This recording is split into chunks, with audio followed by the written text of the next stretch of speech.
We've got Joe Biden saying the rhetoric that Americans want to hear. I think people want to see their candidates actually debate. The question is, can he actually do it, and will he actually do it? And I think that's a much different answer. I mean, listen, we all see how Joe Biden's health is failing. We see it before our very eyes. It's concerning. In fact, Joe Biden made a promise when he first got elected. He said he wanted to unite this country. Well, I got to tell you, 70% of Americans are concerned about his ability to lead. I think that's a pretty united front. So I don't think this debate will actually happen because I don't think Joe Biden is capable, and I don't think his handlers, the people that are really running this country, will let him do it.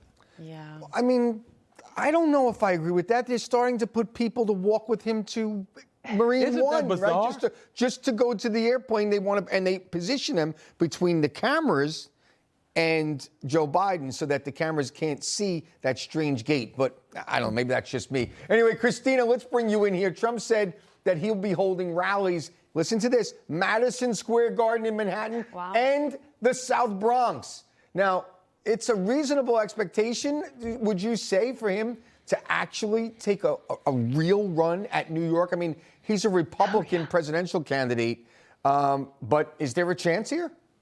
Oh, absolutely. And I mean, Newsmax did great reporting on it. You guys were the ones that got the kind of off-the-cuff clip of the blue-collar worker saying, you know, what do you think of Joe Biden? And I won't repeat his answer, but it was quite good.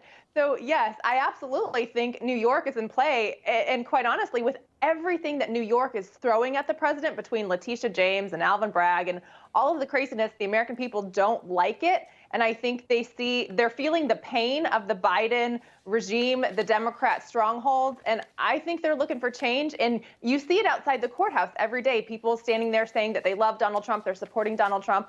I wouldn't have said I thought New York was in play a little while ago, but after all the shenanigans that they pulled, I think it is.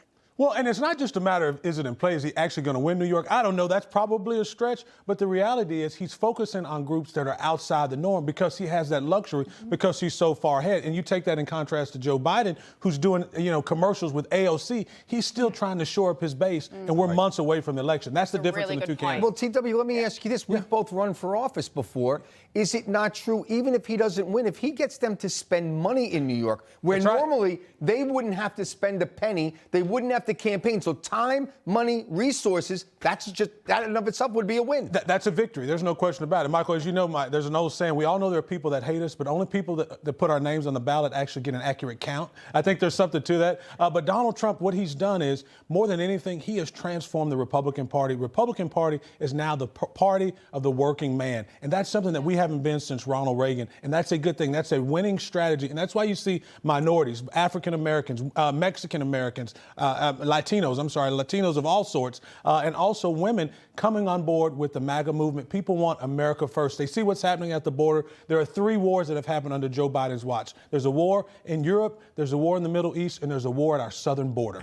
That's a great point. Yeah, very great points there. But Christina, there's a new NBC poll out, and it says that 46% of voters say former President Trump is the most competent and effective candidate, and only 36% say that Biden is. So what is your response to that when you think about Trump beating Biden by 10 points here?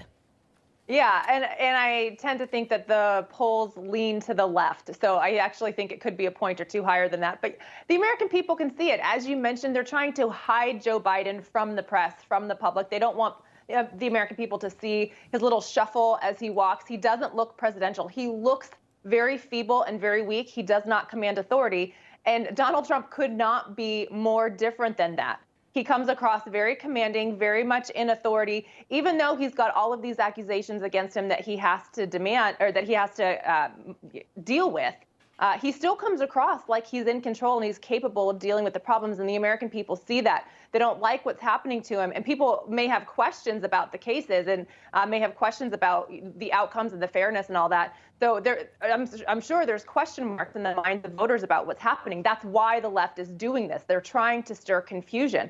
But Donald Trump comes across like he knows what he's doing. He's very much in control and in command.